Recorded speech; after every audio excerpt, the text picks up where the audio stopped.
Hello guys, welcome back to my YouTube channel. कैसे हैं आप सब?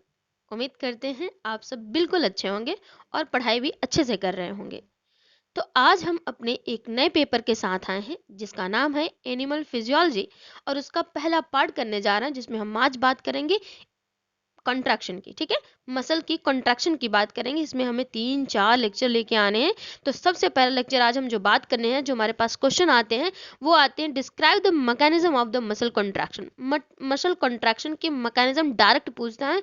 रियलिटी आपको बता दे, जितना आंसर लिखा, अगर आप इतना लिख करके आते हैं 20 आउट ऑफ 20 आपको इंटरनल चाहे एक्सटर्नल एग्जामिनेशन हो 20 आउट ऑफ 20 मार्क्स मिलने हैं। ठीक है, तो आइए चलते हैं हम लोग टॉपिक की तरफ।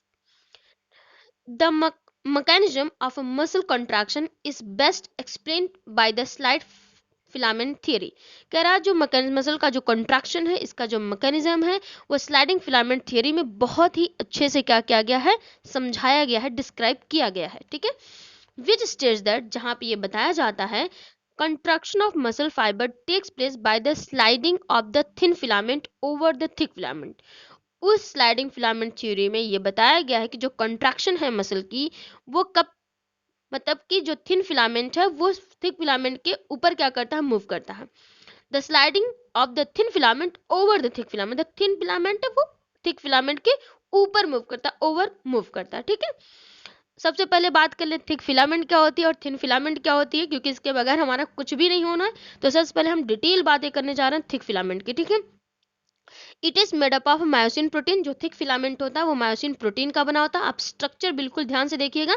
देखिए यहाँ पे दो आपको चेन्स के रूप में दिख रहे होंगे, इसको हम क्या कह देंगे, हैवी चेन्स कहेंगे। देखिए यहाँ पे हेड है इसका। ठीक है, हेड पे दो ब्लू कलर से आपको दिखाया गया है, 1 मिनट, ब्लू कलर से आपको दिखाया गया है। देखिए यहाँ पर, तो इसको हम क्या कहते हैं, लाइट चेन्स कहते हैं। देखिए ये जो यहाँ हेड पर दो चीजें बनी हुई हैं वो एक्टिन बाइंडिंग साइट है, और एक और बनी है एटीपी बाइंडिंग साइट है, और ये पूरा मायोसिन का हेड्स है। तो देखिए मायोसिन के जो हेड्स में है वो क्या क्या मिलेगा, एक्टिन बाइंडिंग साइट प्रेजेंट होगा, एटीपी बाइंडिंग साइट प्रेजेंट होगा, और स्लाइड लाइट चेन्स भी प्रेजेंट होगा। ओके, और ये जहाँ पे दोनों एक साथ मिलते हैं दो चेन्स, उसको हम हिंज कहते हैं, और ये पूरी मायोसिन की क्या है, टेल है। ठीक है, बिल्कुल एकदम आपको ऐसे ही डायग्राम को क्या करना है, कॉपी में एज इट इज बनाना है। 110% sure, no marks will be deducted. Okay, तो आइए, ये तो हम बात कर लिए थिक फिलामेंट की, जहां पे हमने देख लिया। आइए हम बात करते हैं थिन फिलामेंट की। Made up of actin, tropomyosin and troponin. जो हमारा थिन फिलामेंट होता है ये 3 चीजों से मिलकर बना होता है, जिसका नाम है actin, tropomyosin and troponin. TPC, TPT and TPI proteins भी क्या होती हैं, प्रेजेंट होती है। टीपीसी जो प्रोटीन होती है वो किसके लिए, कैल्शियम की बाइंडिंग के लिए प्रेजेंट होती है। टीपीटी फॉर ट्रोपोनिन की बाइंडिंग के लिए प्रेजेंट होती है। एंड टीपीआई जो होती है एक्ट एज अ इनहिबिटर की तरह क्या करता है, एक्ट करता है किसमें, थिन फिलामेंट पे। आइए बात करते हैं थिन फिलामेंट के स्ट्रक्चर की, देख लेते हैं पूरी तरीके से। देखिए ये थिन फिलामेंट का आपका स्ट्रक्चर दिखाया गया है। देखिए ये जो रेड कलर से दिखाया गया है आपको सर्कल सर्कल, ये एक्टिन है। ठीक है, उसके बाद जो ग्रीन कलर से दिखाया गया है वो क्या है, ट्रोपोमायोसिन है। और देखिए दो पिंक कलर, उसके बीच में एक पिंक कलर, उसको हम कहते हैं कैल्शियम बाइंड। जो बीच में दो पिंक के बीच में एक जो पिंक कलर है छोटा सा साइज में, उसको कहते हैं कैल्शियम बाइंडिंग साइट है। और दूसरा क्या है, जो ऊपर ऊपर मतलब दो ट्रोपोनिन कॉम्प्लेक्स के नीचे क्या है, बीच में क्या कौन होता है, कैल्शियम बाइंडिंग साइट प्रेजेंट होता है, और इसको हम क्या कहते हैं, ट्रोपोनिन कॉम्प्लेक्स कहते हैं। ये क्या है, आपकी थिन फिलामेंट की पूरा स्ट्रक्चर है। आपको एज इट इज बनाना है अगर थिन और थिक बनाना है तो। ठीक है, थिक पिछला वाला जो हम अभी आपको दिखाएं, और थिन ये वाला। ओके, आइए बस बातें कर चुके हैं क्योंकि हमें स्लाइडिंग फिलामेंट थियरी डिटेल पढ़ना है। तो theories of the muscle contraction, muscle contraction की अगर बात करें थियरीज की, there are the 3 theories given to show the muscle contraction in which sliding filament is important. वैसे तो मसल कॉन्ट्रैक्शन को दिखाने के लिए, मतलब बताने के लिए 3 थियरी दी गई थी, लेकिन उसमें से जो स्लाइडिंग फिलामेंट थियरी है वो बहुत ज्यादा क्या है, इंपॉर्टेंट है। ये 3 थियरी कौन है देख लेते हैं। पहला है स्लाइडिंग फिलामेंट थियरी, दूसरा है इलेक्ट्रोकाइनेमेटिक थियरी, और तीसरा है Richard theory, walking along theory कह सकते हैं। ठीक है, हम लोग इसमें बहुत थियरी की कोई बात नहीं करनी, क्योंकि हमसे ऐसे क्वेश्चन नहीं आते हमारे पास, सीधे स्लाइडिंग फिलामेंट, क्योंकि हमें डायरेक्ट दिखाना होता है। ठीक है, तो हम और किसी बात नहीं करें, थोड़ा सा इलेक्ट्रोकाइनेमेटिक थियरी के बारे में बात करके उसका सीधे कहाँ आ जाएंगे, स्लाइडिंग फिलामेंट थियरी पे। ओके, तो आइए, according to this theory myosin fibre are negative charge and actin fibre are positive charge. इस थियरी के अकॉर्डिंग जो मायोसिन होते हैं वो कैसे होते हैं, नेगेटिवली चार्ज होते हैं, और एक्टिन जो होते हैं वो एक्टिन जो फाइबर होते हैं वो कैसे होते हैं, positively charge. Myosin fibre negatively charge, actin fibre positively charge. तो दोनों मिलकर क्या करेंगे, चार्ज न्यूट्रल हो जाएगा। When calcium release on actin and myosin fibre, जब कोई कैल्शियम एक्टिन या मायोसिन फाइबर पे क्या करता है, रिलीज होता है, एक्टिन पोटेंशियल पॉजिटिव चार्ज। तो एक्टिन कैसा बन जाता है, उसके ऊपर पोटेंशियल चार्ज आ जाता है, positive potential charge, and myosin partial negative charge, myosin के पास partial negative charge. So these are attracted to, जिसकी वजह से दोनों क्या होते हैं, अट्रैक्ट हो जाते हैं। ठीक है, ये बताया गया इसमें, सिर्फ इतना ही हमें लिखना है, बाकी सीधा हमें कुछ नहीं लिखना है। आइए हम आगे बात करते हैं, स्लाइडिंग फिलामेंट थ्योरी की डिटेल बातें करेंगे। ठीक है, this theory was proposed by the Hanson and Huxley in 1955। Hanson और हक्सले के द्वारा दिया गया 1955 में इस थ्योरी को प्रपोज किया गया। The actin that is thin filament slides over myosin thick filament during muscle contraction. Muscle contraction की प्रोसेस में जो थिन फिलामेंट होता है वो थिक फिलामेंट के ऊपर क्या करता है, स्लाइड करता हुआ नजर आता है। During muscle contraction and relaxation, जब मसल की कॉन्ट्रैक्शन होती है या रिलैक्सेशन होती है, ठीक है, the length of the thick and the thin filament were the same. जब मसल का चाहे आप रिलैक्सेशन की बात कर ले, चाहे आप कॉन्ट्रैक्शन की बात कर ले, लेकिन उनके लेंथ जो होते हैं, थिक और थिन फिलामेंट के लेंथ में कोई चेंजेस नहीं आते, वो कैसे रहते हैं, सेम रहते हैं, कोई नो चेंजेस। ठीक है, myosin myosin pulling the thin filament towards the M line in sarcomere. कहता है जो मायोसिन होता है वो क्या करता है, पुल करता है थिन फिलामेंट को। जैसे आपको हम बताएं, एक मिनट देखिएगा, एम लाइन कौन सी है, यहाँ पे myosin pulling the filament M line की तरफ। ये जो लाइन आपको दिखाई गई, ये वाली लाइन, इसको क्या करता है, मायोसिन क्या करता है, अपनी तरफ खींचता है। ठीक है, याद रखिएगा। तो क्या कर रहा है कि मायोसिन जो होता है थिन फिलामेंट को एम लाइन की तरफ क्या करता है, सार्कोमियर में जो एम लाइन प्रेजेंट होती है उसको अपनी तरफ क्या करता है, पुल करता है, खींचता है। थिन फिलामेंट स्लाइड इनवर्ड, तो थिन फिलामेंट क्या हो जाएगा, अंदर की तरफ जाएगा।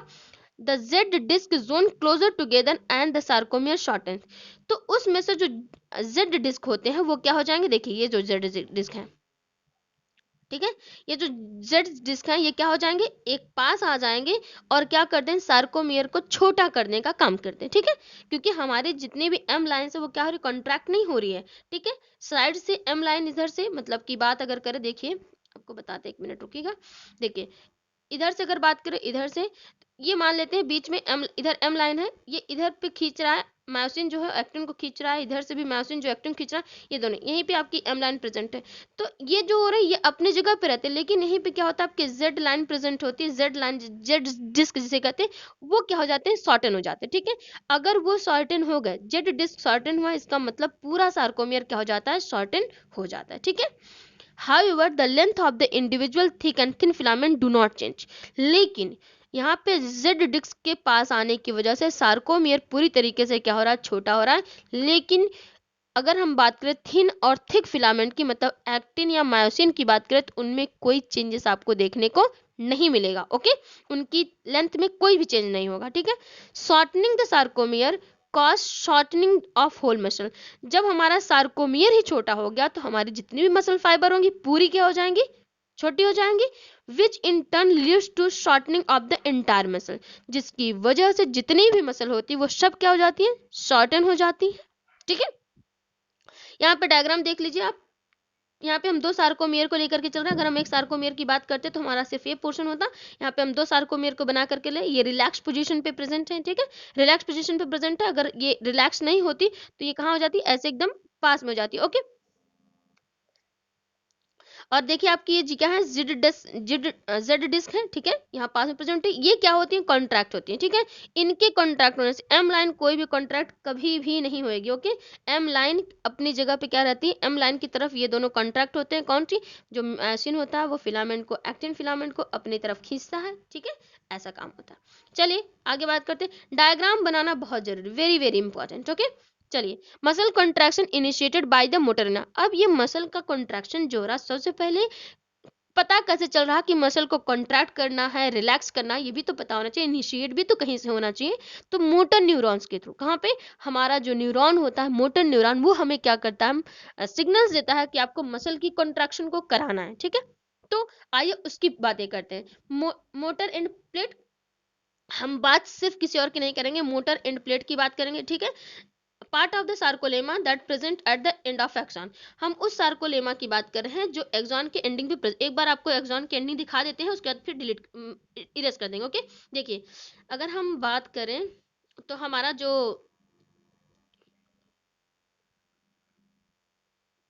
यहाँ पे न्यूक्लियस प्रेजेंट होता है,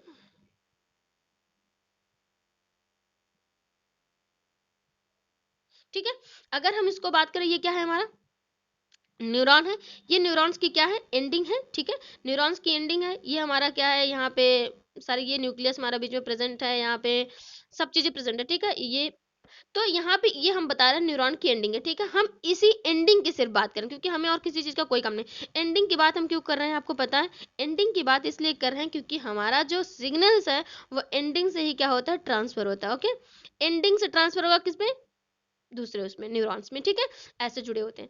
तो हम बात करें मोटर एंड प्लेट का last part of the sarcolemma that present at the end of axon, तो ये जो पार्ट हम बता रहे हैं, ये जो पार्ट प्रेजेंट है ये जो है वो क्या है, सार्कोलेमा का एंड पार्ट है, ओके। एक मिनट, सार्कोलेमा का एंड पार्ट, ओके। चलिए तो देखिए यहाँ से N action potential arrives at the neuromuscular junction, neuromuscular junction में एक एक्शन पोटेंशियल अराइव होता है और जा करके यहाँ पहुंच जाता है। आर्क is released bind to the receptor and open sodium ion channels leading to an action potential in sarcolemma. क्या करता है उसके बाद यहाँ पे एक पोटेंशियल मतलब चैनल क्या होते हैं ओपन, यहाँ पे आता है ये तो यहाँ पे क्या होता है एक्शन पोटेंशियल जनरेट होता है सार्कोलेमा के, उसके बाद कैल्शियम का होता है। उसके बाद यहाँ से ये क्या इसका क्या फॉर्मेशन होता है, देखिए ट्रोपोनिन के साथ एडीपी और क्या हो रहा है एडीपी और मतलब thick and thin filament interaction leads to the muscle contraction, जिसकी वजह से क्या होते हैं यहाँ पे मसल की कॉन्ट्रैक्शन आपको देखने को मिलेंगे। ये डायग्राम आपको बनाना बहुत ज़्यादा इंपॉर्टेंट है। देखिए ये जो इसकी प्रोसेस यहाँ पे हम बताना चाह रहे हैं वो हम उसको पूरा डिटेल यहाँ नहीं बता रहे हैं क्योंकि हमें इसके बारे में एक पूरा लेक्चर लेकर के आना, तो आप यहाँ पे इसको समझिए। बाकी हम लोग जो बात है आपको यहाँ पे सिर्फ एक डायग्राम समझना है कि देखिए हमको कोई पहले क्या मिलता है एक्शन पोटेंशियल मतलब कि न्यूरो में हमको एक जंक्शन मतलब मिलता है जहाँ से हमको ये पता होता है कि हमें ये कमांड मिला हमें ये काम करनी मसल को कॉन्ट्रैक्ट करना। वहां से सीधे कहाँ आएगा एक्सॉन की एंडिंग पे आएगा, यहाँ पे आपके प्रेजेंट होते हैं आर्क आर्क प्रेजेंट होते हैं जहाँ से क्या होती है मतलब रिसेप्टर प्रेजेंट होते हैं जो क्या करते हैं बाइंड सोडियम चैनल आयन को बाइंड करते हैं। ये देखिए ये सब क्या है सोडियम आयन चैनल्स हैं बाइंड कर रहे हैं, ठीक है। यहाँ पे तो यहाँ पे करने के बाद यहाँ पे सार्कोलेमा में क्या होगा एक्शन पोटेंशियल जनरेट हो जाएगा जिसकी वजह से आपकी क्या होगी मसल की कॉन्ट्रैक्शन की प्रोसेस हो जाएगी, ठीक है। तो आइए आगे बात कर लेते हैं। तो ये आपको डायग्राम बनाना क्या है बहुत ज्यादा इंपॉर्टेंट, ओके। आइए आगे बात करते हैं। The sarcoplasmic reticulum released calcium ion into the cytosol. अब ये सार्कोप्लाज्मिक उसी की डिटेल बात कर रहे हैं, ठीक है। जो डायग्राम आपको दिखाए हैं ये जो सार्कोप्लाज्मिक रेटिकुलम था ये क्या करता है कैल्शियम आयंस को क्या करता है साइटोसोल में क्या करता है रिलीज करता है। Calcium ion binds to troponin और ये कैल्शियम आयन जाकर के कहाँ ट्रोपोनिन के पास क्या होते हैं बाइंड हो जाते हैं। Troponin then moves to the tropomyosin away from the myosin binding site of an actin. उसके बाद ये ट्रोपोनिन जो होता है मूव्स करता है मायोसिन के बाद away from the myosin binding site. कहाँ से मायोसिन बाइंडिंग साइट जो एक्टिन में प्रेजेंट है उससे बहुत दूर चला जाता है। Once the binding site are free the contraction cycle began. जैसे ही बाइंडिंग साइट फ्री होती है कॉन्ट्रैक्शन की प्रोसेस स्टार्ट हो जाती है। जो कंट्रैक्शन की प्रोसेस है वो चार स्टेप्स में आपको देखने को मिलेगी। पहला एटीपी का हाइड्रोलिसिस होएगा, दूसरा attachment of myosin to actin to form a cross bridge. उसके बाद जो मायोसिन है वो एक्टिन के साथ क्या करेगा बाइंड करेगा अटैच करेगा क्या बनाएगा क्रॉस ब्रिज का फॉर्मेशन करेगा। फिर पावर स्ट्रोक जनरेट होगा, फिर detachment of myosin from actin, फिर एक्टिन से मायोसिन क्या हो जाएगी डिटैच हो जाएगी। इतनी सारी प्रोसेस के बाद हमारा जो मसल का कॉन्ट्रैक्शन होता है वो टेक प्लेस करता है। तो आइए देखते हैं एक एक पॉइंट को। ATP hydrolysis, the myosin heads include an ATP binding site. हम आपको पहले वाले सबसे फ्रंट पेज पे बताए हैं कि एटीपी बाइंडिंग साइट कहाँ प्रेजेंट होती है मायोसिन के हेड पे प्रेजेंट होती है। तो वही बता रहा है कि the myosin head includes an ATP binding site and an ATPase binding site. ATP present है तो वहाँ पे एंजाइम भी प्रेजेंट होगा जिसका नाम है ATPase and enzyme that hydrolyse ATP into ADP and P group. अब यही एटीपीएस एंजाइम एटीपी को किस में चेंज करता है एडीपी प्लस फॉस्फेट में क्या करता है चेंज करने का काम करता, सिर्फ एटीपी हाइड्रोलिसिस में आपको यही काम कराना है कि मायोसिन के हेड के पास जो एटीपी बाइंडिंग साइट होती है और उस एटीपी बाइंडिंग साइट में एटीपीएस एंजाइम प्रेजेंट है, जिसकी वजह से हमारा जो एटीपी है वो एडीपी प्लस फॉस्फेट में चेंज हो रहा है। ठीक है, ये हो गया आपका एटीपी हाइड्रोलिसिस, क्योंकि एटीपी का आपको क्या करना, हाइड्रोलिसिस करना, तोड़ना है। ठीक है, तो यहाँ से क्या बना, एडीपी प्लस फॉस्फेट ग्रुप बन गया। ध्यान रखिएगा क्योंकि डायग्राम में भी आपसे हम दिखाएंगे। ठीक है, दूसरी बात करेंगे attachment of myosin to actin from the cross bridge. अब क्या हो रहा है, मायोसिन जो हो रहा है वो एक्टिन के साथ अटैच करेगा, क्या बनाएगा, क्रॉस ब्रिज का फॉर्मेशन करने जा रहा है। ठीक है, site on actin and release of the previously hydrolysed phosphate group. Actin के पास जो साइट प्रेजेंट है, release the previously hydrolysed phosphate group, जो पहले उसने फॉस्फेट ग्रुप को क्या किया था, हाइड्रोलाइज किया था, उसको क्या करेगा, रिलीज कर देगा।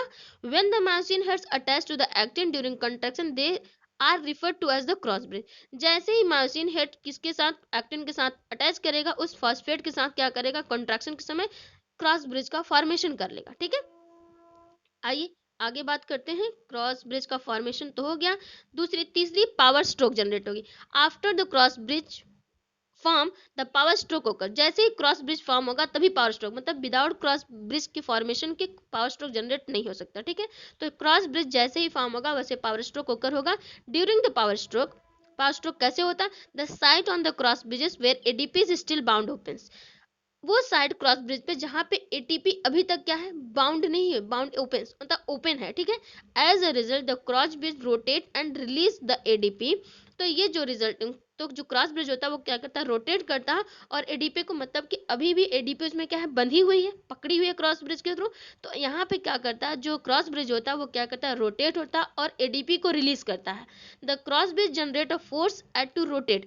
जब क्रॉस ब्रिज क्या करता है, वो फोर्स जनरेट करता है कि उसको रिलीज कर सके। It rotates the thick filament towards the M line, जो थिक फिलामेंट होते हैं वो एम लाइन की तरफ आते हैं और वहां से एडीपी क्या होता है, रिलीज हो जाता है। ठीक है, जो अभी तक क्या था, बेचारा बाइंड था, यहाँ से एटीपी जैसे एडीपी जो है वैसे ही रिलीज होएगा। जब एडीपी रिलीज होगा तुरंत वो किस में बन जाएगा, एटीपी का फॉर्मेशन करेगा। D attachment of myosin from actin, उसके बाद क्या हो जाएगी, मायोसिन जो अटैच था किसके साथ, एक्टिन के साथ, उसकी क्या होगी, डी अटैचमेंट होगी। The cross bridge remains firmly attach to actin as ATP binds to and myosin heads it detaches from the actin। जो एटीपी को बाइंड करके रखा था, मतलब एडीपी को जो बाइंड करके रखा था मायोसिन, वो एक्टिन के थ्रू अब उसको क्या करेगा, मायोसिन को छोड़ेगा और एटीपी वहां से फिर से क्या होगी, जनरेट हो जाएगी। फिर एटीपी बनेगी, फिर जाके पहले वाले प्रोसेस में मायोसिन की हेड से जैसे एटीपी जुड़ेगी, एडीपी का फॉर्मेशन का, फिर दूसरे प्रोसेस में क्या हो जाएगी, एडीपी क्या करेगा, उसको बाउंड कर लेगा, क्रॉस ब्रिज का वहां फॉर्मेशन का, फिर तीसरे वाले में जैसे ही आएगा, तीसरे वाले में आकर के क्या करेगा, छोड़ने का काम करेगा। ओके, तो आइए अब हम बात करते हैं अपने जो मेन चीज है, मतलब अगर आप स्लाइडिंग फिलामेंट थ्योरी को उतना भी नहीं लिखते हैं जितना हम 4 पॉइंट्स आपको बताए हैं, अगर इतना भी नहीं लिखते हैं, लेकिन अगर आपको जो ये डायग्राम दिख रहा है, अगर आप इसको वेल एंड तरीके से बनाते हैं तो आई एम गारंटेड कि आपको 100% मार्क्स मिलने वाले हैं। ओके, पूरे, लेकिन आपको दिखाना बहुत अच्छे से है। ठीक है, जैसा इसमें बना अगर आप ऐसा दिखा रहे हैं तो 110% का आपको फुल मार्क्स मिलने वाले। ओके, तो आइए बात कर लेते हैं। सबसे पहला देखिए यहाँ पे क्या लिखा है, machine heads hydrolyze ATP and become the reoriented and energised. जो मायोसिन होता है वो एटीपी को क्या करता है, हाइड्रोलाइज कर देता है एंड बिकम रीओरिएंटेड, मतलब अब ये किसी चीज को फिर रीओरिएंट कर सकता है। ठीक है, एटीपी को एडीपी में चेंज कर दिया, अन एनर्जाइज, इसके पास काफी ज्यादा क्या हो जाती है, एनर्जी प्रेजेंट रहती है। ठीक है, क्योंकि किसी चीज को आएगा तो उसको क्या करेगा, चेंज करने का काम करेगा। दूसरा, myosin heads bind to actin forming a cross bridge. दूसरे प्रोसेस की बताएं कि जो मायोसिन है वो क्या करेगा, एक्टिन के साथ बाइंड करेगा, मायोसिन हेड जो है वो एक्टिन के साथ बाइंड करके क्रॉस ब्रिज का फॉर्मेशन करेगा। ठीक है, तो यहाँ पे एटीपी थी, एटीपी एडीपी में चेंज हुई, अब एडीपी यहाँ पे आएगी, इसके साथ क्या करेगी, जुड़ेगी। ठीक है, तीसरे में myosin cross rotate towards the centre of the centre of the sarcomere that is power stroke. जैसे ही मायोसिन क्या करेगा, क्रॉस ब्रिज में रोटेट करेगा, क्या करने के लिए, इस एडीपी को रिलीज करेगा ना भाई। जब एडीपी को रिलीज नहीं करेगा, जब तक बाउंड किया रहेगा, तो वहां पे एटीपी के जनरेशन आगे चल के पावर स्ट्रोक जनरेट नहीं हो पाएगा। तो ये एडीपी को क्या करेगा, यहाँ से रिलीज करेगा, और जैसे ही रिलीज करेगा, रोटेशन होगी, वहां से क्या होगी, एक पावर जनरेट होगी। भाई पावर होगा तभी तो जनरेशन होगी, तो पावर जनरेट होगा, जिसको हम क्या कहते हैं, स्ट्रोक पावर, पावर स्ट्रोक कहा जाता है। ठीक है, तो तीसरे प्रोसेस में क्या हुआ, यहाँ पे एडीपी को हाइड्रोलाइज किया किसमें, एडीपी में, और पूरी तरीके से क्या हो गया, एनराइज हो गया। दूसरी प्रोसेस की बात करें तो मायोसिन हेड जो है वो एक्टिन के साथ क्या हो रहे हैं, अटैच हो रहे हैं, क्रॉस ब्रिज का फॉर्मेशन करें। अब ये क्रॉस ब्रिज जो है वो क्या करता है, रोटेशन करता है, जिसकी वजह से एक पावर जनरेट हो जिसका नाम है पावर स्ट्रोक। चौथे प्रोसेस की हम बात अगर करें तो यहाँ पे क्या हो रहा है, as the myosin head binds ATP the cross bridge detaches from the actin. जैसे ही मायोसिन हेड एटीपी के साथ फिर से बाइंड करने की कोशिश करता है, ये क्या होते हैं, क्रॉस ब्रिज डिटैच हो जाते हैं, किससे, अलग हो जाते हैं एक्टिन से। ठीक है, उसके बाद फिर से वही प्रोसेस सेम होती है कि ये एटीपी के साथ क्या होते हैं, जो एक्टिन होते हैं वो अलग होते हैं, फिर मायोसिन हेड जो आते हैं वो क्या करते हैं, आ करके, ठीक है, आ करके इनके साथ क्या होते हैं, मिलते हैं, एक्टिन जो आते हैं इनके साथ मिलते हैं, फिर ये बाइंड करते हैं, फिर एडीपी, एटीपी से एडीपी चेंज करते हैं। तो पहली अगर बात करें तो पहला स्टेज ये, दूसरा ये जहाँ पे एडीपी, फिर तीसरा क्रॉस ब्रिज, फिर चौथा यहाँ पे क्या हो रहा है, पावर स्ट्रोक जनरेट हो रहा है, फिर यहाँ पे डिटैचमेंट भी आपको देखिए दिखाने को मिल गया। ठीक है, तो डिटैच हो रहा है कहाँ से, एक्टिन से डिटैच हो जा रहा है। ठीक है, तो ये सारी प्रोसेस है। यहाँ से आपको मतलब कि ऐसा एक भी चीज इसमें छूटा नहीं जो आपको क्या है, नहीं पढ़ना है। मतलब मसल कॉन्ट्रैक्शन अगर आता है तो इतने पेज आपको पूरे इन्वॉल्व करने हैं। ओके, अगर आपने अभी तक चैनल को सब्सक्राइब नहीं किया सो प्लीज़ चैनल को सब्सक्राइब कर ले और बेल आइकन को जरूर दबा लें, क्योंकि जितनी भी वीडियोस आ रही हैं आपके लिए बहुत ज़्यादा क्या है, बेनिफिशियल है। चाहे वह CSIR एग्जाम के लिए हो जाए, चाहे नेट के लिए हो जाए, चाहे आपके इंटरनल एंड एक्सटर्नल एग्जामिनेशन के हो जाए, यूनिवर्सिटीज़ के किसी भी यूनिवर्सिटीज़ में आप पढ़ते हैं, जो भी टॉपिक है वो टॉपिक है। ठीक है, तो अगर आप कहीं पे भी लिखते हैं तो 110% आपको 110% मार्क मिलने वाला है, 20 out of 20, no marks will be deducted. Okay, so guys bye bye, take care.